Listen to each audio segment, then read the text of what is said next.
우리가 젊었을 때 다 읽었던 책들 중에 하나입니다. 독일의 작가 안톤 슈낙이 쓴 수필, 우리를 슬프게 하는 것들이라는 그 글이 있습니다. 울고 있는 아이의 모습은 우리를 슬프게 한다.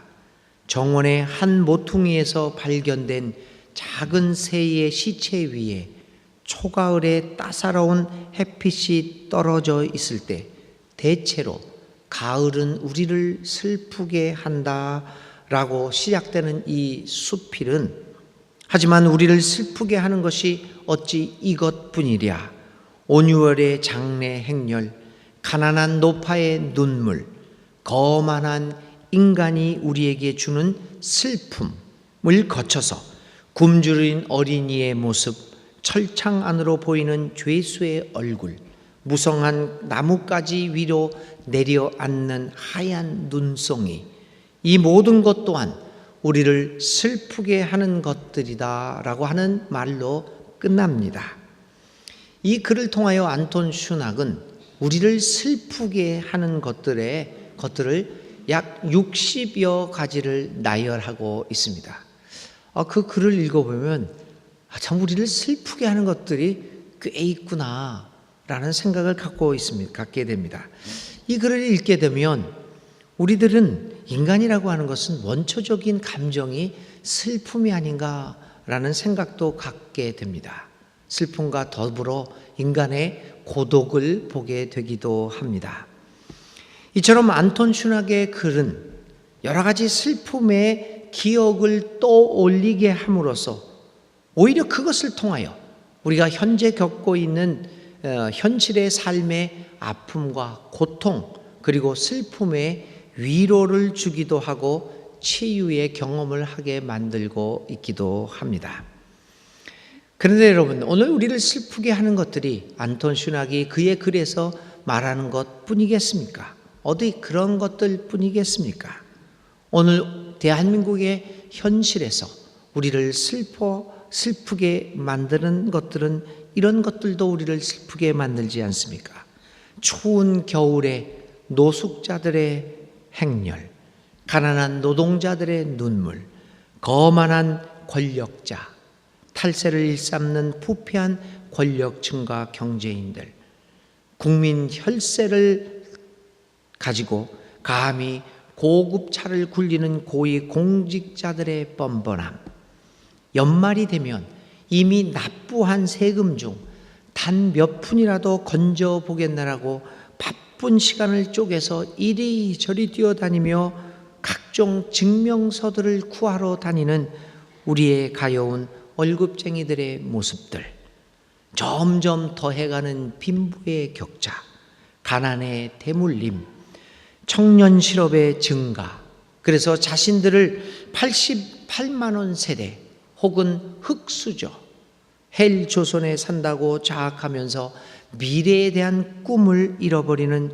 수많은 젊은이들이 많아져가는 이 현실, 그리고 다른 무엇보다도 지금은 물론 가까운 미래의 그 어디에도 이 같은 우리 주변 환경이 별로 나아질 것 같은 가능성이 보이지 않는 이 현실들이 정말 우리를 슬프게 만듭니다. 오늘 저는 여러분들에게 이처럼 우리 인간들을 슬프게 하는 것에 대하여 말씀드렸지만, 그러나 이런 것에 덧붙여서 하나님의 사람으로 살아가고자 하는 믿는 우리들을 슬프게 만드는 것들도 있습니다. 하나님을 믿는다고 자처하는 사람들이 마치 하나님이 안 계신 것처럼 살아가는 우리의 현실은 우리를 슬프게 만듭니다. 복음을 성공과 번영, 혹은 적극적 사고방식, 혹은 긍정의 힘으로 포장하여 왜곡하는 현실, 그리고 그것이 폭발적인 인기를 모으면서 베스트셀러가 되고 수많은 사람을 열광케 하는 왜곡된 믿음의 현실에 이르러서는 우리는 슬픔을 넘어 절망을 맛보게 되기도 합니다. 이런 것들은 우리 믿는 사람을 슬프게 하는 것뿐만 아니라 인간의 슬픔을 넘어서 하나님을 슬프게 만드는 것들입니다. 바라건대 이제 하루속히 신실한 믿음의 사람들과 이 하나님을 슬프게 하는 이런 것들이 우리 사회에서 그리고 우리 교회 내에서 점차 사라져 감으로써 진정으로 우리 모두가 기뻐하며 행복한 삶을 살아갈 수 있기를 간절히 기도드립니다. 오늘 우리에게 주어진 그리고 오늘 우리가 읽은 본문은 하나님을 슬프게 하는 것들에 대하여 기록하고 있습니다. 오늘 바울은 이야기를 하고 있습니다. 성령을 근심하게 하지 말라. 이 근심하게 하지 말라. 성령을 슬퍼하게 하지 말라라고 이야기하고 있는 것입니다. 무엇이 과연 하나님을 슬프게 만드는 것일까요? 오늘 저는 여러분들과 함께 2000여 년 전 에베소 지역에 위치하고 있던 한 초대 공동체에 보내진 서신을 통하여 하나님의 성령을 슬프게 만드는 우리의 현실을 향하여 들려주시는 주의 음성을 듣고자 합니다. 그리고 예수 닮기라고 하는 목회의 주제를 가지고 올해 한 해를 살아온 우리들, 그리고 이제 한 해를 마무리하는 기간 동안에 과연 얼마나 우리는 예수님을 닮아가고 하나님을 슬프게 하지 않았는가를 돌아보려고 합니다. 특별히 하나님을 슬프게 하는 것들이 우리 삶에 얼마나 많았는가를 살펴보고 하나님의 성령을 슬프게 하지 않음으로써 우리의 예수님 닮기는 점차 조금씩 이루어져 갈 수 있다는 사실을 깨닫고자 하는 것입니다. 오늘 본문을 받고 있는 이 바울의 편지를 받고 있는 에베소 교회는 매우 역동적인 교회였습니다. 이 에베소라고 하는 지역에 다양한 이주민들이 유입되고 있었습니다. 경제, 문화, 그리고 종교적인 면에서 다양한 사람들이 이 에베소 지역으로 몰려왔고 또 그래서 그런 연유로 인해서 이 에베소 사회는 굉장한 변화를 경험하고 있었습니다.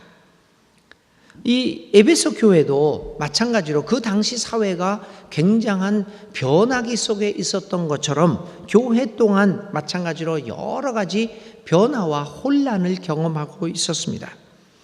그 중에서도 에베소 교회가 당면하고 있었던 가장 중요한 문제는 교회 내에 다양한 문화적 배경을 가진 사람들 사이에서 발생하고 있는 분열의 조짐이었습니다. 그리고 그 분열은 주님의 몸된 교회 공동체를 파멸로 몰아갈 수도 있는 매우 심각한 것이었습니다. 특히 유대교 출신 교인들과 헬라계 그리스 문화에 익숙해 있던 사람들 사이에 발생하는 갈등이 문제의 핵심을 이루고 있었습니다. 그래서 바울은 에베소 교회의 편지를 보면서 이런 분열 가능성 앞에서 유대인들과 이방인들이 교회라고 하는 한 몸 속에서 하나가 되었다는 것을 강조하며 이러한 갈등과 분열의 가능성을 배제하려 하고 있는 것입니다.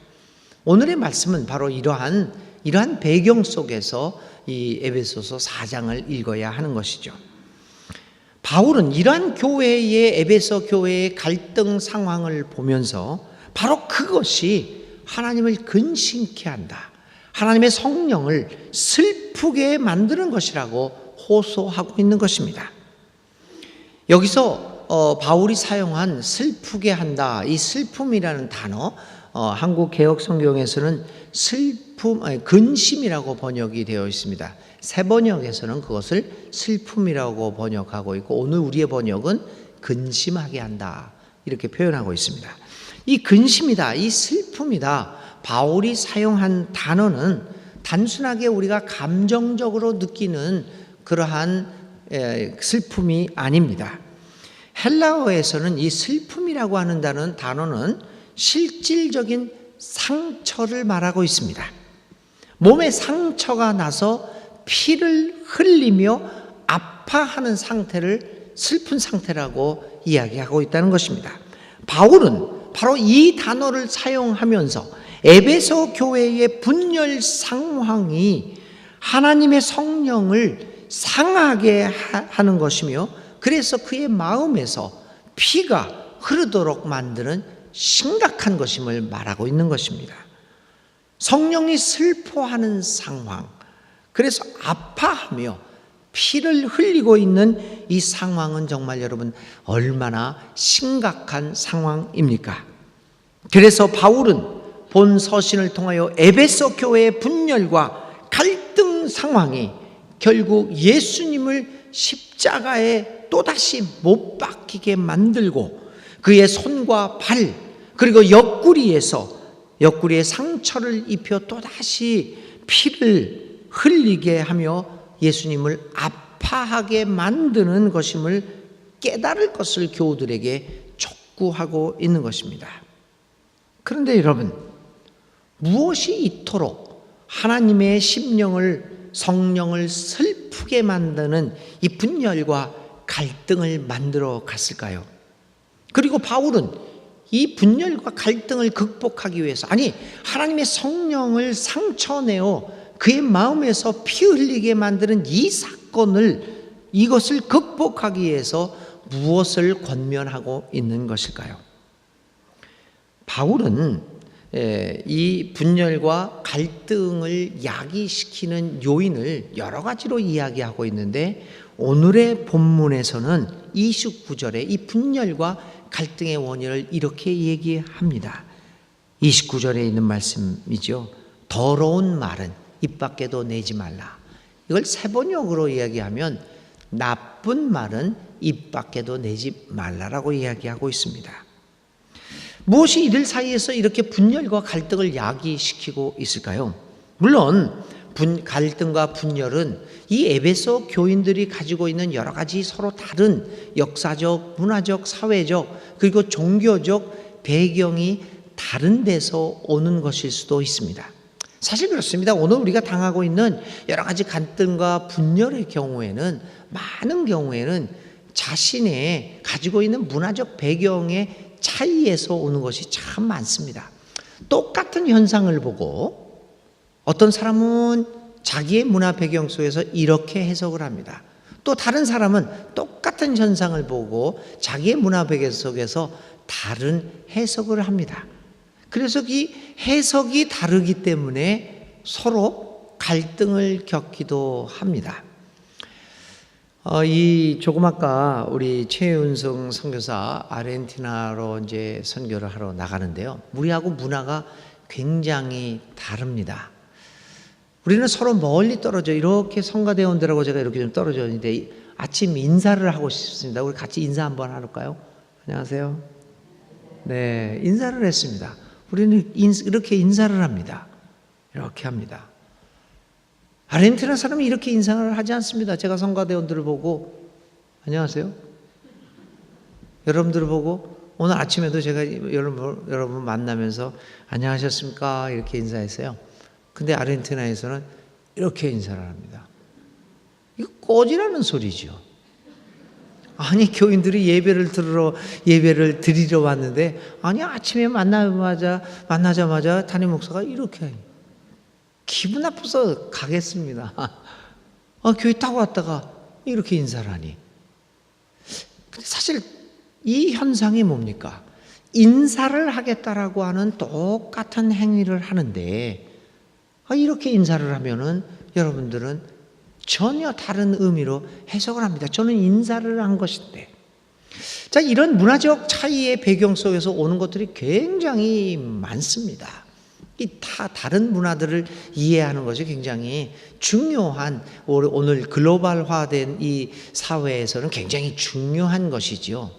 자, 이런 문화적 배경 속에서, 다른 문화적 배경 속에서 나오는 갈등도 있습니다. 에베소 교회는 분명히 그러한 문화적 차이에서 오는 갈등을 겪고 있었습니다. 그러나 그럼에도 불구하고 이러한 문화적 배경의 차이가 결국 분열과 갈등으로 발전해서 이 공동체를 파멸로 몰아갈 수 있는 그 심각한 위기를 발생하게 된 원인은 다른 데 있었습니다. 그것을 오늘 사도 바울은 나쁜 말 때문이었다라고 이야기를 합니다. 나쁜 말은 남을 망치고 상해를 주는 말을 의미합니다. 나쁜 말로 인하여 사람들은 상처를 입고 피를 흘립니다. 나쁜 말은 듣는 이들로 하여금 슬프게 만듭니다. 나쁜 말들은 하나님의 성령에게 상처를 입히고 그를 슬프게 만듭니다. 사람에게 나쁜 말들은 깊은 상처를 남기는 말들입니다. 사실 나쁜 말들은 정확하지도 않으면서 근거도 제대로 모르면서 그렇게 수군대는 말들입니다. 나쁜 말은 자기가 들은 것이 전부인 양, 그리고 절대적 진리인 것처럼 착각하고 남들에게 떠드는 말들입니다. 이러한 나쁜 말들이 가져오는 폐해를 너무나도 잘 알고 있던 사도 바울은 아예 이런 말들은 입 밖에도 내지 말라고 강력하게 촉구하고 있는 것입니다. 본래 이 더럽다, 나쁘다라고 하는 단어는 사프로스라고 하는 이 단어를 사용합니다. 이 성경 언어는 우리나라 말 같지 않아서 참 이 단어 하나하나가 깊은 의미를 가지고 있는 것이 참 많습니다. 아마 그래서 하나님이 신약 성경을 그 당시에 그러한 깊은 의미를 가지고 있는 헬라어로 쓰게 했는지도 모릅니다. 이 사프로스라는 말을 우리는 나쁜 말이다, 더럽다라고 번역을 했는데 그 뜻은 뭐냐면요, 부패하게 만든다, 썩어지게 만든다라고 하는 의미입니다. 바로 나쁜 말, 우리 입 밖에서 나오는 더러운 말들은 그냥 그것으로 끝나는 것이 아니라 사람들의 관계를 부패하게 만들어 썩게 만들어서 지독한 악취를 풍기게 하는 말들입니다. 우리 그런 경험들 많습니다. 아무렇지 않게 던진 그 조그마한 더럽고 이 나쁜 말들이 우리 공동체를, 아니 우리 사회, 우리 가정에서도 그렇고 우리 사회에서도 그렇고 우리 사이들을 썩게 만드는 경우들을 많이 당해봤을 것으로 압니다. 나쁜 말은 썩게 만드는 말이어서 우리 한 공동체를 내부에서부터 썩게 만들어서 마침내는 붕괴하게 만드는 말들입니다. 그러므로 어떠한 경우에서도 이 나쁜 말은 그리스도인들 가운데서 자리를 잡아서도 안 되고 또 이런 말들을 자주 해서도 안 되는 것이 아니겠습니까? 예수 닮기를 목표로 2017년을 우리들은 시작했습니다. 이제 한 해를 마무리하는 이 시간을 맞이합니다. 2달밖에 남지를 않았습니다. 진정 예수 닮기 공동체를 이루기 위하여 우리는 지금까지 예수님에 대하여 여러 가지 다양한 모양의 공부를 해왔습니다. 예수님이 누구인가? 예수님이 스스로 나는 누구이다 라고 하는 밝힌 에고에이미, 나는 누구이다 라고 하는 것을 성경 말씀을 통해서 7번에 걸쳐서 나는 부활이다, 나는 생명의 떡이다, 나는 길이다, 이런 것들을 다양하게 공부해 보았습니다. 그뿐만 아닙니다. 우리는 10번 이상에 걸쳐서 예수님이 이 땅 위에서 하신 일들이 무엇인가에 대하여 공부해 보기도 했습니다. 그래서 병을 고쳐주시고 치유하는 예수님의 그 사역이 무엇을 의미하는 것을 생각했습니다. 우리를 교육시키는 예수님의 사역에 대해서도 생각했습니다. 성전에서 장사꾼들을 몰아내시면서 정의를, 공의를 올바르게 세우시는 예수님의 모습을 또 보기도 했습니다. 이렇게 다양하게 우리는 금년 한 해 동안 예수님에 대한 공부를 해왔습니다. 이러한 예수님에 대한 이해를 바탕으로 이제 우리는 이 예수님 닮기를 지속해 나가야 합니다. 그리고 그 행위의 출발점은 무엇보다도 공동체를 상하게 만드는 나쁜 말을 하지 않는 것으로부터 시작되어질 수 있습니다. 뭐냐면 나쁜 말은 우리 공동체를 소란하게 만들고 서로가 욕설을 주고받게 만듦으로써 예수를 닮아가고자 하는 이 공동체를 근본적으로 파괴하기 때문입니다. 이 나쁜 말들은 우리의 공동체를 서서히 내부로부터 무너져 버리게 만듭니다. 그것이 사탄이 교회 공동체를 공격하기 위하여 사용하는 가장 효율적인 무기입니다. 에베소 교인들은 서로를 향하여 수군거리며 이런 나쁜 말들을 입 밖에 내놓곤 하였습니다. 그리하여 이들이 내뱉은 나쁜 말들은 꼬리에 꼬리를 물고 한 사람의 입에서 다른 사람의 입으로 옮겨갈 때마다 확대하고 살이 붙어서 나중에는 그 어느 누구도 걷잡을 수 없는 지경에 이르게 되어서 공동체를 분열시키고 우리의 자신을 혼란에 빠지게 만들기도 합니다. 저는 지금도 기억합니다. 어떤 그 한 교회에서 신무할 때 이야기입니다. 한참 지났는데 저에 대한 이야기가 하나 나중에 돌고 있는 거를 우리 아내가 듣고 와서 저에게 이 얘기를 합니다. 그때 당시에 어떤 단기 선교를 청년들하고 같이 갔습니다. 갔다 와서 잘 왔습니다.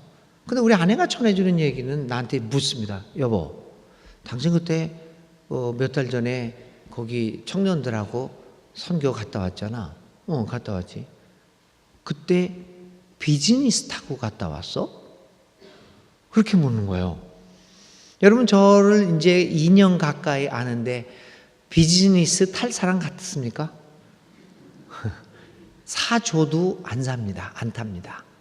교회가 이렇게 목사님 피곤하니까 비즈니스 타고 가십시오. 그렇게 해줘도 청년들이 그걸 타고 가는데 어떻게 내가 그걸 탑니까? 안 됩니다. 안 탈 사람으로 믿으시죠? 근데 그 얘기를 해요. 그래서 제가 무슨 소리냐? 비즈니스를 타니. 아닌 걸 아는데 사람들이 그렇게 얘기를 한다고 그래요? 그래가지고 놀래가지고 알아봤더니 어느 틈에 꽤 많은 사람들이 제가 비즈니스를 타고 갔다고 소문. 제가 어떤 생각이 들었는 줄 알아요? 그랬나? 갑자기 제가 했던 일이 생각이 안 나는 거예요. 아니야, 내가 진짜 비즈니스 탔나? 혼란에 빠지기 시작했습니다. 저도 혼란에 빠졌고 다른 사람도 혼란에 빠지게 되었죠. 나중에 그래서 이제 그 선교를 기획했던 우리 그 부교육자한테 내가 제 제자였는데 누구는 전도사, 자네가 그때 비행기표 사했지? 그때 나 비즈니스 탔나? 그랬더니 아니요. 그 누구누구하고 옆에 앉으면서 막 재미있게 얘기하면서 가셨지 않습니까? 그 전도사도 같이 갔으니까. 그랬지. 혼란에 빠지게 만들었습니다. 이렇게 나쁜 말은 결국은 공동체뿐만 아니라 우리 모두를 착각하게 만들고 혼란에 빠지게 만들었습니다. 이러한 에베소 교회가 바로 그런 위기를 당하고 있었던 것입니다. 이러한 위기 앞에서 바울은 에베소 교우들에게 나쁜 말은 입 밖에도 내지 말라라고 촉구하고 있습니다. 이 문제를 해결하지 않고서 에베소 교회가 주님의 몸으로서 하나됨을 이룩할 수 없었고 그 공동체 안에 있는 성원들이 예수님 닮아갈 수가 없었기 때문입니다. 그런데 나쁜 말로 약이 되고 있는 분열과 갈등의 문제는 오늘 우리들의 상황에도 해당됩니다. 얼마나 많은 경우 우리는 공동체 내에서 발생하는 이 나쁜 말들에 의해 마음이 썩고 혼란을 겪고 있습니까? 많은 경우 공동체가 한참 발전하고 성장하려고 하는 그 길에서 발목이 잡혀 좌절되고 와해되는 것은 이 터무니없는 나쁜 말에 의한 것입니다. 바로 이것이 예수님을 닮아가면서 이 교회를 하나님이 원하시고 예수님이 그렇게 바라셨던 교회로 만들어가는 그 길목에서 공동체 구성원들이 가장 조심해야 할 핵심적인 것입니다. 나쁜 말을 하지 않도록 각자의 삶을 조심하는 것입니다. 나쁜 말이 입 밖으로 나오지 않도록 해야 합니다. 입 밖으로 나온 말은 우리들의 처음의 의도와는 달리 확대되어 공동체 자체를 파괴하게 된다는 엄중한 사실을 우리는 깊이 깨달아야 합니다. 바로 내가 한 나쁜 말 때문에 우리 공동체가 썩어지고 혼란스러워져 파괴됨으로써 하나님의 성령님을 슬프게 한다는 사실을 우리는 기억해야 합니다. 교우 여러분, 만일 우리가 하나님의 성령을 슬프게 한다면 과연 우리가 구원받은 백성이라고 스스로 이야기할 수 있겠습니까? 주님은 성령을 거스리는 죄는 용서받지 못한다라고 말씀하시기도 했습니다. 이 책임을 어떻게 우리는 면할 수 있겠습니까? 그러므로 우리는 나쁜 말을 하지 않도록 조심해야 합니다. 우리들이 무심코 입 밖으로 내뱉은 그 말이 성령님을 슬프게 할 수 있음을 기억하면서 오늘부터라도 조심스러운 행동으로 우리 교회 공동체를, 우리의 삶을 건강하게 만들어 나가는데 앞장서는 우리 모두가 되어야겠습니다. 나쁜 말을 입 밖으로 내보내어 하나님의 성령을 슬프게 하지 맙시다. 또 우리들을 슬프게 만드는 나쁜 말을 삼가하면서 예수님의 담기에 실천을 위해 또 힘차게 나아가면서 이 2달 남은 한 해를 잘 마무리할 수 있기를 간절히 기도드립니다. 바울은 이렇게 나쁜 말에 대한 해악을 지적한 후 곧바로 교우들에게 해야 할 일을 말하고 있습니다. 나쁜 말을 하게 하지 말라라고 하면서 이렇게 살아라, 우리가 해야 할 일을 얘기합니다. 32절입니다. 서로 친절히 대하며 불쌍히 여기며 하나님께서 그리스도 안에서 여러분을 용서하신 것과 같이 서로 용서하십시오. 바울은 이 말을 하기 전에 에베소서 4장의 서두를 통하여 교인들에게 2가지의 권고를 합니다. 첫째는 1절에 하나님의 사람으로 부르심을 받았으니 그 부르심에 합당하게 살아가라는 것입니다. 2번째는 성령이 에베소 공동체를 평화의 띠로 묶어서 하나 되게 해주신 것을 힘써 지키라는 것입니다. 오늘 우리는 이 말을 귀담아 들어야 합니다. 우리는 예수님의 제자로 부르심을 받았습니다. 만일 여기 앉아있는 우리들이 진정으로 하나님으로부터 부르심을 받아 선택되었다고 한다면 우리는 그 부르심에 합당한 행동을 해야 하는 것이 아니겠습니까? 그 부르심에 합당한 행동에 나쁜 말을 입 밖으로 내놓는 것은 해당되지 않습니다. 거꾸로 말하면 만일 나쁜 말들을 늘 입 밖으로 내놓는 것을 즐겨하고 있다면 그 사람을 향한 하나님의 부르심에 대하여 우리는 강한 의문을 갖지 않을 수 없다는 것입니다. 오늘 우리는 이 말을 귀담아 들어야 합니다. 우리는 예수님의 제자로 부름을 받았습니다. 만일 여기 앉아있는 우리들이 진정 하나님으로부터 부르심을 받아 선택되었다고 한다면 성령의 하신 일, 곧 하나 되게 하신 것을 힘써 지켜나가야 하는 것입니다. 만일 그 하나됨을 파괴하는 나쁜 말들을 입 밖에 늘 내놓고 다닌다면 우리는 결국 성령의 일을 거스리는 죄를 짓고 있음을 깨달아야 합니다. 하나님의 부르심에 합당하게 살고 또 성령이 평화의 띠로 하나 되게 한 것을 힘써 지켜나가기 위하여 우리는 오늘 바울이 하는 권고에 귀를 기울여야 합니다. 겸손함과 온유함으로 깍듯이 대하십시오. 오래 참음으로 사랑으로 서로 용납하십시오. 서로 친절히 대하며 불쌍히 여기며 하나님께서 그리스도 안에서 여러분을 용서하신 것 같이 서로 용서하십시오. 교우 여러분, 우리가 성령을 슬프게 하지 않고 성령의 하나됨을 지켜나갈 뿐만 아니라 우리를 슬프게 하지 않기 위해서 할 일이 무엇입니까? 서로를 향하여 겸손과 온유함으로 존중하며 깍듯이 대하며 형제를 함부로 대하지 않는 것입니다. 우리가 형제에 대하여 나쁜 말을 입 밖에 내는 것은 결국 그 형제에 대하여 함부로 대하는 우리를 보여주는 것이 아니겠습니까? 이래서는 안 됩니다. 이것은 하나님의 부르심에 합당하게 살아가는 사람의 모습이 아닐 것입니다. 형제 자매를 존중하고 깍듯이 대함으로써 우리는 하나님의 부르심에 합당한 삶을 살아가게 되는 것입니다. 여러분, 오늘 우리에게 형제 자매를, 우리의 이웃을 향한 이러한 존중과 예의의 마음이 있습니까? 그래서 바울은 에베소 교인들에게 이웃을 향하여, 상대방을 향하여 가져야 하는 삶의 태도를 겸손함과 온유함, 친절함과 불쌍히 여기는 마음이라고 말하고 있습니다. 결국 예수님을 닮아가면서 우리의 삶의 모습이 바뀌어야 하는데, 예수님을 닮아간 우리의 삶의 모습은 어떠한 삶이 되어야 하겠습니까? 바로 오늘 바울이 얘기하는 상대방들을 향한 겸손함과 온유함, 친절함과 우리의 이웃을 불쌍히 여기는 그 마음이 예수님을 닮아가는 사람들의 살아가는 삶의 자세가 아니겠습니까?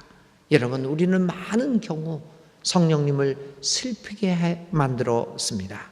이제 더 이상 성령을 슬프게 하는 일이 있어서는 안 됩니다.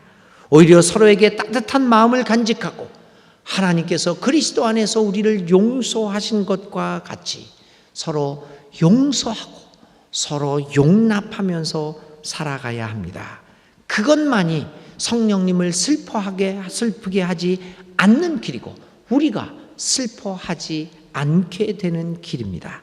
그것만이 성령의 하나 되게 하신 것을 힘써 지켜나가는 길입니다. 그것만이 우리로 하여금 결국 예수님을 닮아가도록 만들 것입니다. 이웃을 향한 나쁜 마음을 입 밖에 내지 말고 친절함과 온유함으로 불쌍히 여기는 마음으로 서로를 용서하고 서로를 용납할 때 우리는 비로소 나의 삶이 점차 예수님을 닮아가고 있다는 것을 스스로 느끼게 될 것입니다. 성령님을 슬프게 하는 것들, 그리고 우리를 슬프게 하고 우리의 공동체를 슬프게 하는 이러한 일로부터 자유로워지는 우리가 됩시다. 그래서 예수님 닮기를 남은 2달간 동안이라도 잘해 나가는 우리 모두가 될 수 있기를 주님의 이름으로 기원을 드립니다. 마지막으로 성경 말씀이지만 주님 안에서 갇힌 몸이 된 사도 바울이 오늘 우리에게 들려주시는 그 감옥에서 들려주는 그 애끓는 호소의 목소리에 다시 한번 귀를 기울이며 오늘의 말씀을 마치겠습니다. 하나님의 부르심에 합당하게 살아가십시오. 성령이 하나가 되게 해 주신 것을 힘써 지키십시오. 나쁜 말은 입 밖에 내지 마십시오. 하나님의 성령을 슬프게 하지 마십시오. 서로 친절히 대하며 불쌍히 여기며 하나님께서 그리스도 안에서 여러분을 용서하신 것 같이 서로 용서하십시오.